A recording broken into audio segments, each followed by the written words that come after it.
TNXP stock analysis and price predictions for Wednesday. Is Tonix Pharmaceuticals stock a buy? I'll be breaking this down in this quick and short 1 minute video. And here's the thing, here's the biggest kicker. It came down into a demand zone and then it kind of retraced even lower. I'm aware most of the tickers are down, so is TNXP with about 9% almost down. But look at this beauty, you know, ever since like it was $18, I've been taking it higher. So it turned from freaking 18 and reached a point of like $70. That's a lot. That's like triple, more than a triple there. Since 3 months ago, we tripled.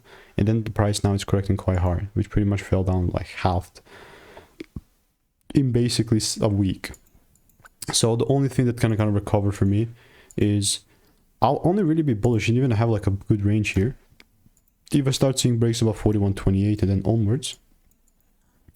If I don't see any of that like happening really, then I'm not going to be buying. That's exactly how I'll set it up. Certainly speaking, like not going to take this trade unless the red part actually happens. So stay tuned. And if you want to get stock picks, emails and insights sent out to you for free, click the first link in the description. It is free.